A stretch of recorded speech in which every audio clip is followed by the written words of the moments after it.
नमस्कार दोस्तों, मेरा नाम है वसीम और आप देख रहे हैं क्राइम कहानी की चैनल में। एक बार फिर से आप तमाम लोगों का स्वागत है। दोस्तों, आज की कहानी बिहार के सिवान से है।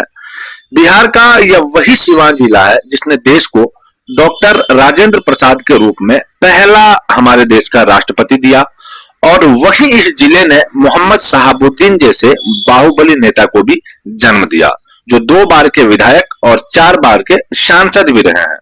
आज की हमारी कहानी मोहम्मद शहाबुद्दीन के जीवन और उसके अपराधों के बारे में है।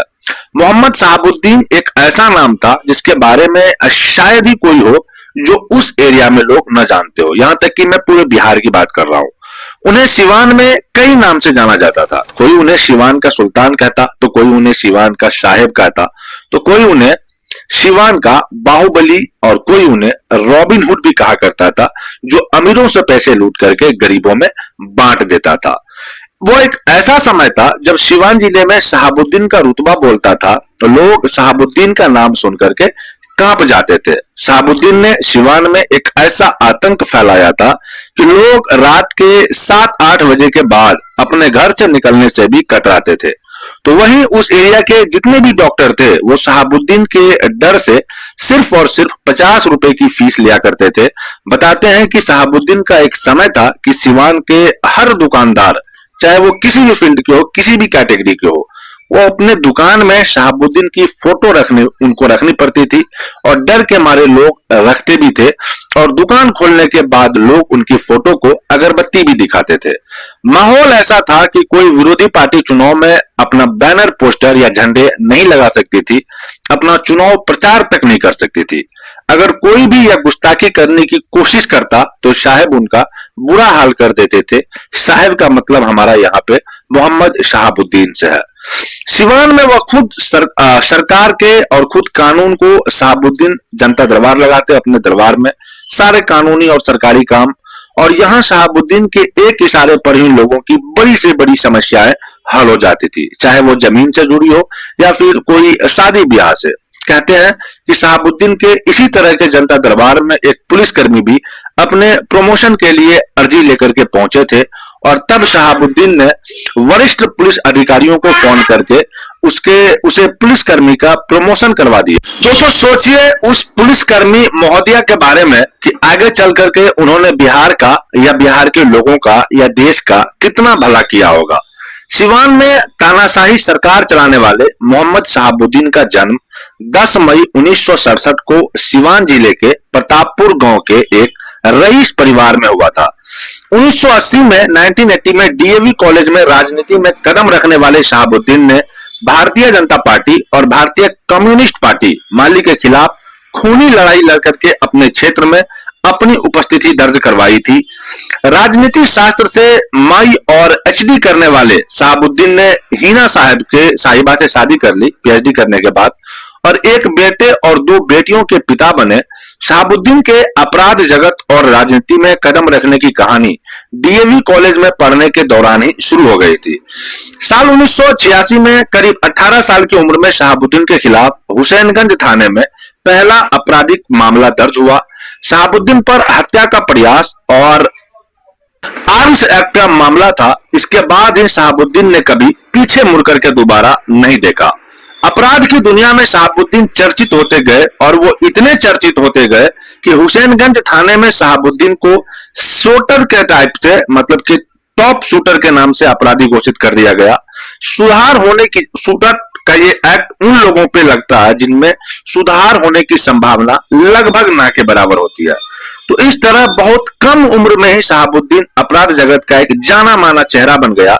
मात्र 23 साल की उम्र में शहाबुद्दीन ने पहली बार विधायक बनने की इलेक्शन लड़ी और उन्होंने इलेक्शन जीता भी। कहानी भी, जब वो इलेक्शन जीते थे उस वक्त की कहानी भी बड़ा दिलचस्प है। बताते हैं कि साल 1985 में जब त्रिभुवन नारायण सिंह कांग्रेस पार्टी के जीरादेई के विधायक चुन करके आए थे, तब उनके समय शहाबुद्दीन एक आपराधिक मामले की पैरवी करने के लिए उनके पास पहुंचे थे। तब त्रिभुवन नारायण सिंह ने शहाबुद्दीन से साफ साफ कह दिया था कि मैं बदमाशों और अपराधियों की पैरवी नहीं करता हूं। इसके बाद ही शहाबुद्दीन को एक आपराधिक मामले में जेल जाना पड़ गया। इसी घटना के बाद शहाबुद्दीन को विधायक बनने का जुनून सवार हो गया और साल 1990 के विधानसभा चुनाव में शहाबुद्दीन निर्दलीय उम्मीदवार के रूप में जीरादेही से विधायक के लिए खड़े हो गए। इस चुनाव के वक्त वो जेल में था। शहाबुद्दीन ने उस चुनाव में हर तरह के पैतरे आजमाए। बताया जाता है कई लोगों के द्वारा कि 5000 से अधिक फर्जी वोटिंग हुई और आखिरकार जेल में रहते हुए ही वो चुनाव जीत के साथ सिवान जिले में, या फिर कह दें कि बिहार में, एक नया दौर शुरू हुआ गुंडई का, अपहरण का और हत्याओं का। माफिया डॉन शहाबुद्दीन पर सोने से उनका जो काम था वो सुहागा तब हो जाता है जब शहाबुद्दीन को साथ मिला लालू प्रसाद यादव का, यानी बिहार के एक्स चीफ मिनिस्टर। कानून प्रशासन सब ने साहब के आगे घुटने टेक दिए। साल 1995 में विधानसभा चुनाव में लालू प्रसाद यादव ने जनता दल से शहाबुद्दीन को जीरादेही की सीट के लिए टिकट दिलवा दिया और शहाबुद्दीन एक बार फिर से विधायक बन गए। शहाबुद्दीन की ताकत और रुतबे के साथ अपने क्षेत्र में मजबूत पकड़ को देखते हुए लालू प्रसाद यादव ने जनता दल से शहाबुद्दीन को 1986 में लोकसभा का टिकट दिलवा दिया और शहाबुद्दीन एक बार फिर से जीत हासिल कर ली और लोकसभा तक पहुंच गए। इस जीत के पीछे की भी अपनी एक अलग ही कहानी है। इस चुनाव में कई बोगस वोटिंग की गई, लेकिन इसके बावजूद शहाबुद्दीन को तब गुस्सा आ गया जब उन्हें पता चला कि उस एरिया के बहुत सारे लोगों ने उनके खिलाफ वोटिंग किया है। और बताया जाता है कि शहाबुद्दीन अपने हथियारबंद आदमियों के साथ विरोधी पार्टी को वोट देने वाले वोटरों को सजा देने के लिए निकल गए और बवाल होने का अंदेशा इस लगा करके आप अंदाजा लगा सकते हैं कि एक पुलिस वाले के साथ शहाबुद्दीन को रोकने के लिए गए और उस जगह शहाबुद्दीन और उसके जितने भी सिंगल की भिड़ंत हो गई और शहाबुद्दीन के हथियारबंद आदमियों ने एसपी को, पुलिस को अपना हथियार डालने के लिए कहा। उन्होंने उन्हें दौड़ाया और उसके बावजूद AK-47 से एसपी सिंगल की गाड़ी पर ताबड़तोड़ फायरिंग करने लगे।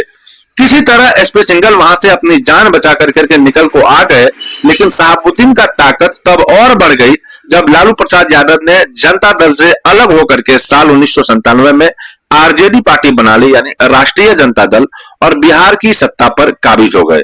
1996 से साल 2009 तक लगातार 4 बार सिवान से सांसद रहे और इस बीच सिवान जिले में शहाबुद्दीन बेलगाम अपनी तानाशाही सरकार चलाने लगे।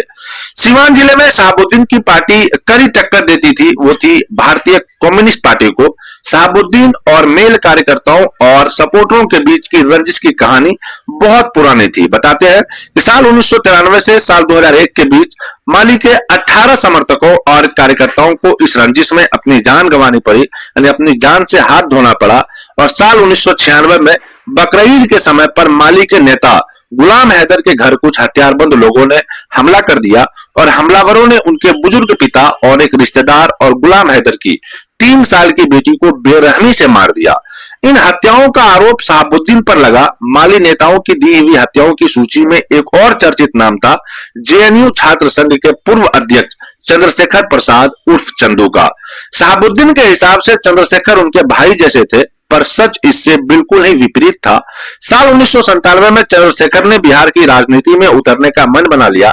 शहाबुद्दीन वह बिल्कुल ये चीजें बिल्कुल पसंद नहीं थी। शहाबुद्दीन ने चंद्रशेखर की इससे कहा कि तुम सिवान आओ, लेकिन घूमने के लिए आओ, परिवार से मिलने के लिए आओ, ना कि यहाँ राजनीति करने के लिए आओ। चंद्रशेखर नहीं माने, वो इस बात को इग्नोर कर दिया और निडर होकर के जो भी चौक चौराहे पर नुक्कड़ सभाएं थी वहां पर वो करने लगे। और इसका अंजाम यह हुआ कि 31 मार्च 1997 को आरजेडी सांसद शहाबुद्दीन के आदमियों ने या उनके गुर्गों ने चंद्रशेखर प्रसाद के साथ उनका श्याम नारायण सिंह, जो कि जेपी रोड पर नुक्कड़ सभा को संबोधित करते समय दिन दहाड़े गोलियों से भून दिया। चंद्रशेखर की विधवा मां कौशल्या देवी अब तो खैर इस दुनिया में नहीं रही, लेकिन जब तक रही अपने बेटे को न्याय दिलाने के लिए निडर होकर के शहाबुद्दीन से लड़ती रही। शहाबुद्दीन ने आगे चल करके 1999 में भारतीय कम्युनिस्ट पार्टी यानी मेल के एक कार्यकर्ता का अपहरण करवा लिया और शहाबुद्दीन ने उनकी हत्या करवा दी। छोटेलाल गुप्ता का शौक कभी ब्राह्मण नहीं किया, उनको जाकर के आगे चल करके छोटेलाल का अपहरण और हत्याकांड मामले शहाबुद्दीन के गले की हड्डी बन जाती है।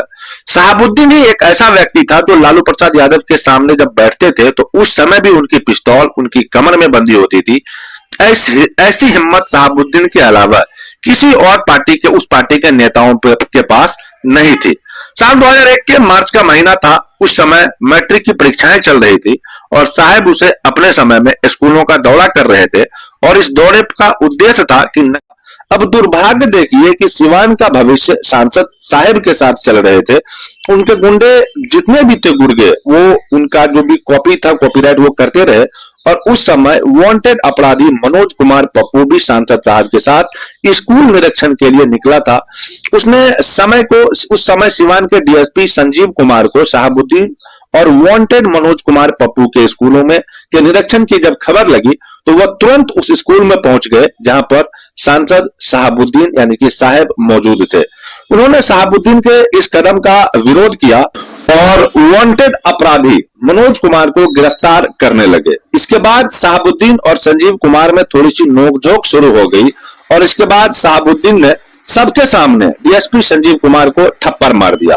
संजीव कुमार उस समय अपना जो उनका गुस्सा था वो खून की घूंट पी करके रह गए, पर इस थप्पड़ ने सिवान पुलिस को और लाचार और बेबसी के कैद से आजाद कर दिया। हर पुलिस वाला इस थप्पड़ का बदला लेना चाहता था और ये खबर किसी भी अखबार या न्यूज की हेडलाइन नहीं बन पाई थी। उसका रीजन था शहाबुद्दीन यानी साहब का डर।